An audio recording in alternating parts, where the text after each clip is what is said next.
The wind off the Kansas plains hit different in the fall of 1967,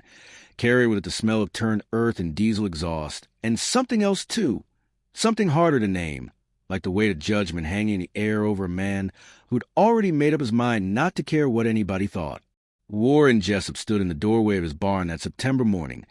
coffee going cold in his hand, watching the sun come up over 200 acres of stubborn clay soil that belonged to his father and his father's father before that.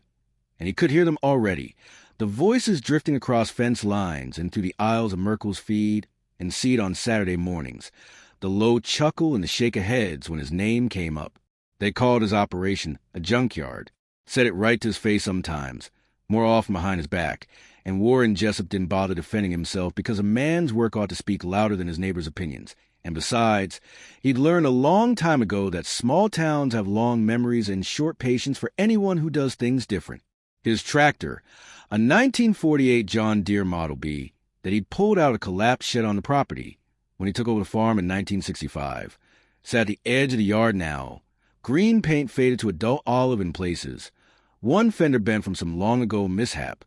exhaust pipe held on with baling wire and what his younger brother called wishful thinking. Next to it sat a hay baler he'd bought at auction for $75, a disc harrow with mismatched blades he collected one by one from estate sales and farm liquidations across 3 counties, a grain wagon with wooden sides he'd rebuilt himself using lumber from a torn-down barn, and a whole line of implements and equipment that looked to most folks like it belonged in a scrapyard, not on a working farm. But Warren knew something they didn't, something his father had taught him during those hard years after the war, when money was tight and crops were uncertain and a farmer had to make do or go under, which was this: a tool don't care how pretty it looks, and machinery don't need to impress anybody as long as it gets the job done when you need it to. Now I want you to think about something before we go any further, because this story's got layers to it that didn't show themselves all at once. Have you ever been in a situation where folks judged you for what you had instead of what you could do with it? Where they mistook frugal for poor or practical for stupid? Drop a comment and let me know, because what happened to Warren Jessup over the next 10 years in Crowley County, Kansas, is the kind of thing that makes you reconsider what you think you know about value and about the difference between looking successful and actually being prepared for what's coming. The town of Meridian sat 7 miles east of Warren's place, population 843, according to the sign at the city limits, though that number had been painted over twice in Warren's lifetime as families moved away and the school consolidated with the next county over. It was a grain town mostly, built around a cooperative elevator that rose up like a cathedral at the center of Main Street, with a hardware store, a diner, a bank, a post office, and Merkel's feed and seed making up the essential commerce of the place. The farmers who worked the land around Meridian fell into 2 camps by the mid-60s, though nobody said out loud in quite these terms. There were the ones who bought new equipment after the good years in the 50s, who'd expanded their operations and invested in the latest models from Deere and International Harvester and Case, men who kept their machines in climate-controlled sheds and traded up every 5 or 6 years. And then there were the ones like Warren who patched and repaired and made do, who bought used or salvaged or built from scratch, who spent more time with a welder than a dealer. Clyde Bannister owned 3,200 acres on the north side of the county, flat wheat ground that ran all the way to the county road, and he had opinions about farming the way some men have opinions about politics or religion, which is to say, he thought there was a right way and a wrong way and not much room for anything in between. His equipment yard looked like a showroom, for new tractors ranging from a 60-horsepower utility model to a 200-horse pulling a 12-bottom plow, all of them painted and polished and lined up like soldiers on parade. Clyde drove into town every Saturday morning in a truck that still had the dealer tags and window, and he'd hold court at the diner over eggs and coffee, talking about yield per acre and equipment financing, and the future of American agriculture. And when Warren's name came up, which it did more often than you'd think for a man working a small operation, Clyde would shake his head slow and say things like, "Man's running a museum out there, not a farm," or "can't compete in modern agriculture with junk like that." And the other men would nod because Clyde Bannister had the biggest spread in the county and the newest equipment. So he must know what he was talking about. Warren heard it all secondhand mostly, through his brother Dale, who worked at the co-op and couldn't help passing along what he heard, through his wife Mary, who got it from the other women at church, through the loaded silence when he walked into Merkel's to pick up parts, and the conversation died like somebody'd thrown a switch. It stung some at first, the way these things do. But Warren had made a calculation back in 1965 when he inherited the farm, and it came a mortgage his father hadn't quite paid off and equipment that was already 20 years old, which was this. He could go into debt buying new machines and look like a successful modern farmer while the bank owned his land. Or he could work with what he had and own his operation outright within 10 years. And he'd chosen the latter because his father had taught him that debt is a chain you wear around your neck until you can't feel it anymore, and by then it's too late. So he bought the broken and the cast-off and the obsolete, the tractors that threw rods and needed rebuilding, the equipment that dealers couldn't move at auction because it was too old or too specialized or too far gone for anybody else to bother with. He spent his winters in that barn, sometimes working until 2 or 3 in the morning with a space heater and a transistor radio, taking apart engines and transmissions, fabricating parts on a lathe he'd bought from a shutter machine shop, teaching himself welding and hydraulics and electrical systems through trial and error and a stack of service manuals he'd accumulated over the years. Mary would bring him coffee and sandwiches and shake her head at the grease on his hands and the way he'd emerge from under a tractor looking like he'd been in a coal mine. But she understood what he was doing, even if she wished sometimes that he'd care a little more what people thought. You know, thinking about Warren spending all those hours in that barn, working until 2 or 3 in the morning, bent over engines and crawling under tractors, his hands gripping wrenches in the cold, his knees on that concrete floor, it makes me wonder about something we don't talk about enough. Those men from that generation, they pushed through the pain, the stiff joints, the aching knees and shoulders, because the work had to get done and complaining wasn't in their vocabulary. But here's the thing, just because they didn't complain doesn't mean they didn't hurt. I've been hearing from a lot of you folks watching these videos, men who worked hard your whole lives just like Warren did, and now you're dealing with joint discomfort that makes it tough to do the things you used to do without thinking twice. Maybe it's your knees when you're getting up from a chair, or your hands when you're trying to work on something, or your back after a day of activity. If that sounds familiar, I want you to know I've pinned a link in the comments to something called Joint Genesis that's been helping folks in our community deal with that kind of discomfort. Check it out when you have a moment. The link is right there pinned at the top of the comments section. Warren would have appreciated anything that kept him working comfortably in that barn longer, and I think this might be worth your time if joint pain has been slowing you down. Their daughter Sarah was 8 years old that fall of 1967, and she learned not to talk about her father's equipment at school after a boy in her class said his daddy told him Warren Jessup ran a junkyard, not a farm, and Sarah had come home crying and Warren had sat her down on the porch steps and explained something that she'd carry with her the rest of her life, which was this. There's 2 kinds of people in the world, the ones who need everybody else to approve of what they're doing, and the ones who do what needs to be done regardless. And you get to choose which kind you want to be, but you don't get to choose both. The first real test came in the spring of 1968, when the rains held off through March and April, and the topsoil started to blow the way it hadn't since the 30s, and every farmer in Crowley County was racing to get seed in the ground before the moisture window closed completely. Warren's equipment held together through the planting season. The old model be pulling a 4-row planter he'd rebuilt with parts from 3 different machines,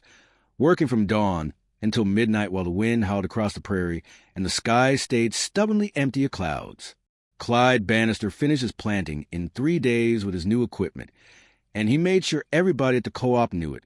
Said something about efficiency and modern methods while Warren was still working his ground a week later. But when the rains finally came in early May, both farms had their crops in, and when harvest rolled around that fall, Warren's yield per acre was actually higher because he'd been able to place his seed more precisely with the older, slower equipment, though nobody wanted to talk much about that part. The years rolled on that way, 1968 into 1969 into 1970, and Warren kept fixing and rebuilding and making do while the talk continued, and the judgment hung in the air like humidity before a storm. His operation stayed small, 200 acres of wheat and milo and some cattle on the rougher ground to the west. Nothing fancy, nothing that would make the farm report in the county newspaper, but it was his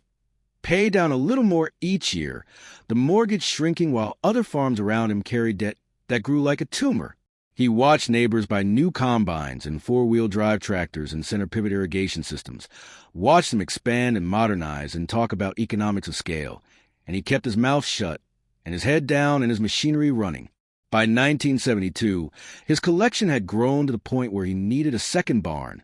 so he built one himself over the course of a winter, using lumber from a demolished grain elevator in the next county and metal roofing he'd bought from a railroad salvage yard. Inside that barn sat tractors in various states of repair, some waiting for parts, some cannibalized to keep others running,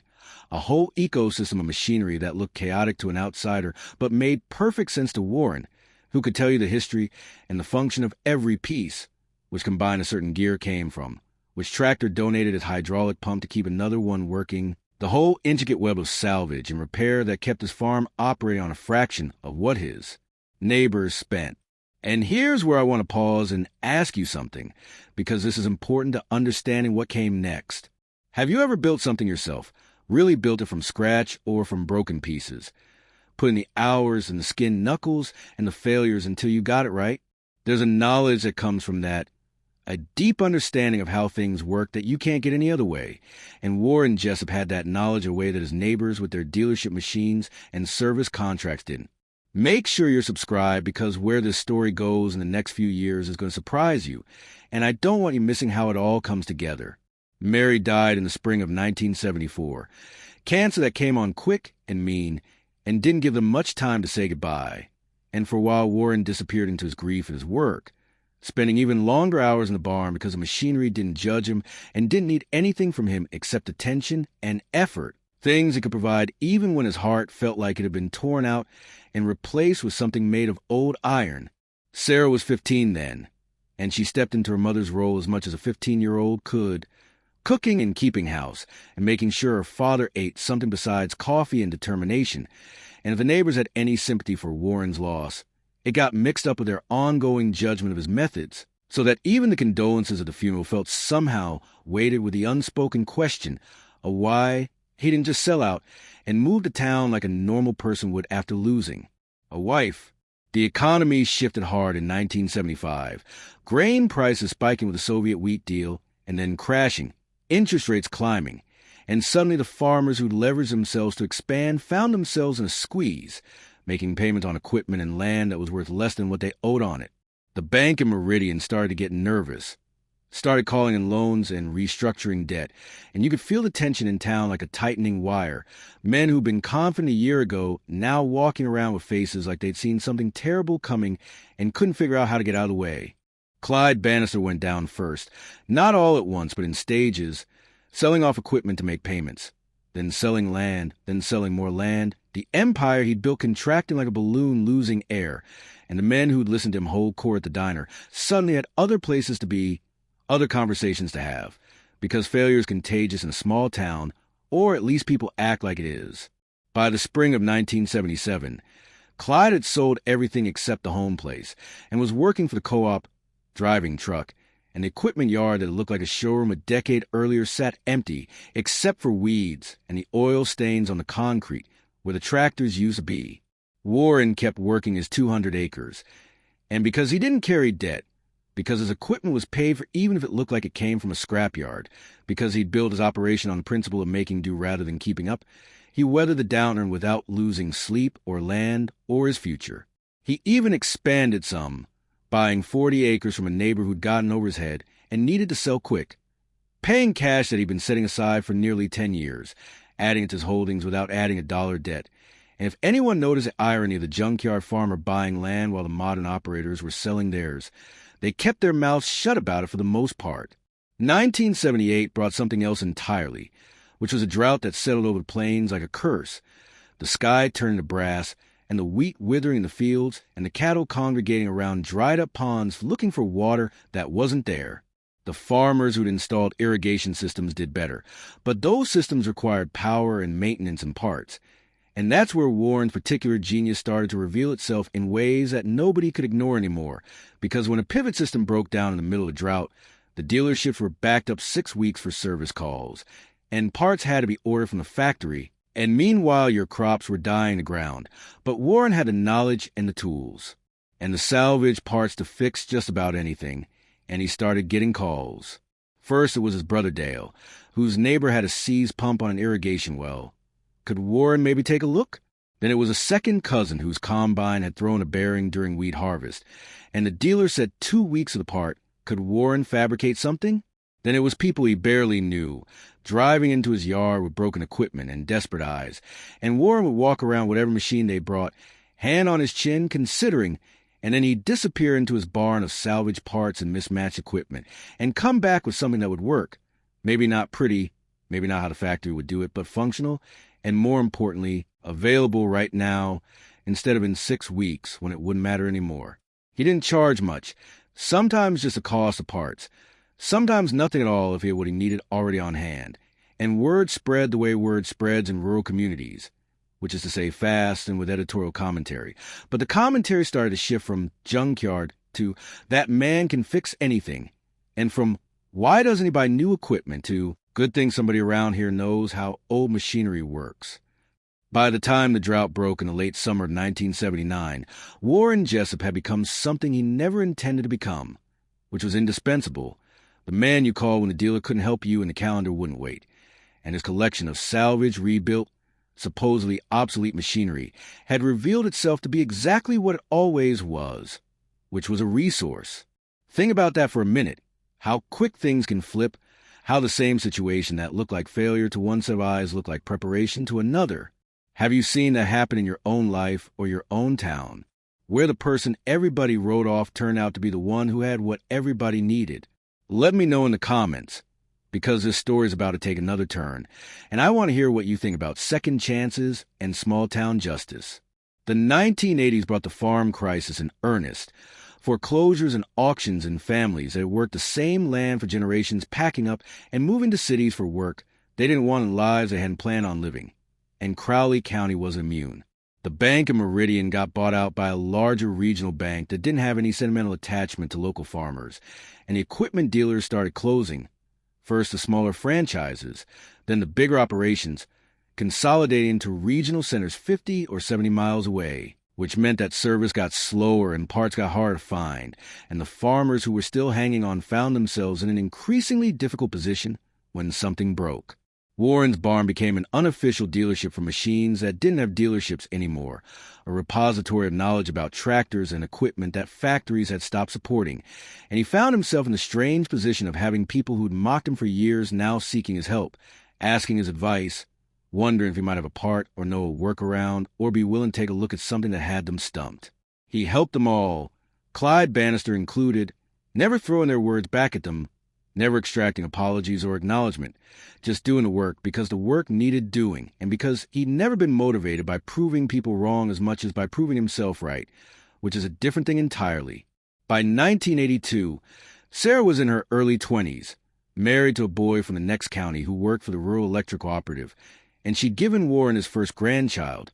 a boy they named Thomas after Warren's father, and Warren would sit on the porch in the evenings with that baby and tell him stories about the farm and about machinery and about the importance of knowing how things work instead of just knowing how to buy things. And Sarah would listen from inside the house and smile because she understood finally what her father had been building all those years, which wasn't Junkyard all, but a kind of ark, a collection of tools and knowledge that could survive economic storms in changing times and the collapse of the systems that everybody else depended on. The final piece of the story came in the spring of 1985, which was when the county extension office and the local technical college put together a farm machinery repair and maintenance workshop, trying to help the farmers who were still hanging on to keep their equipment running longer in an economy that wouldn't support buying new.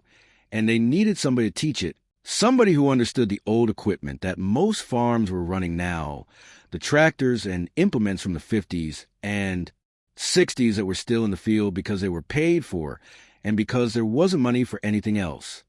They asked Warren, and he said yes, and for 6 Saturday mornings that spring he stood in front of a room full of farmers, some of them his age, some younger, some older, and he taught them what his father had taught him, and what he'd learned in that barn over 20 years of making do, how to rebuild a carburetor and diagnose a hydraulic leak and fabricate a part when you couldn't buy one, how to keep machinery running through knowledge and effort and creativity instead of through writing A. Check. Clyde Bannister sat in the back row of that first class, And when it was over, he walked up to Warren and stood there for a minute not saying anything. And then he stuck out his hand and said, "I was wrong about you." And Warren shook his hand and said, "We do what we have to do." And that was that. No dramatics, no long apology, just two men acknowledging what happened and what had changed and moving forward from there. The machines in Warren's barn are still there. Some of them anyway, still running, still working his land and occasionally helping a neighbor, still looking to most eyes like they belong in a museum or a scrapyard, but functioning just fine for the purposes they serve. Sarah's son Thomas took over the farm in the early 2000s, and he runs the same way his grandfather did. Fixing instead of buying new, maintaining instead of replacing, understanding that value isn't always visible from the outside, and that preparation can look like poverty to people who don't know the difference. Now here's what I want you to take from this, what Warren Jessup's story teaches us if we're paying attention. The world's full of people ready to judge you based on appearances,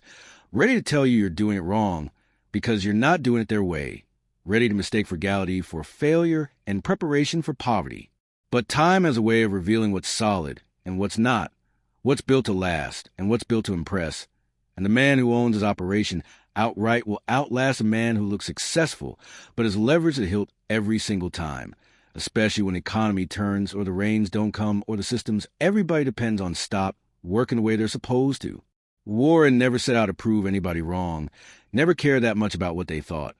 But he proved them wrong anyway just by surviving, just by being there when they needed him, just by having what they didn't, which was security and knowledge and the freedom that comes from not owing anybody anything. The equipment they called junkyard machinery kept running long after their showroom tractors got repossessed or sold at auction, and the farmer they dismissed as behind the times turned out to be ahead of something more important than times, which was ahead of the curve when it came to resilience. So let me ask you this as we close out Warren's story. What are you building in your life that might look like junk to other people, but might turn out to be exactly what you need when things get hard? What skills or tools or knowledge are you accumulating that don't look impressive on the surface, but might make all the difference when the systems fail, or the economy turns, or the easy times end? Drop your thoughts in the comments, because I genuinely want to hear them. And make sure you subscribe if you haven't already, because these stories about rural America and the people who built their lives on principle instead of perception are what this channel is all about, and there's more coming that you won't want to miss. Warren Jessup died in 2011 at the age of 78, and his funeral was the biggest Meridian had seen in years. Farmers from 3 counties showing up to pay respects to a man who'd helped them keep their farms running when nobody else could or would.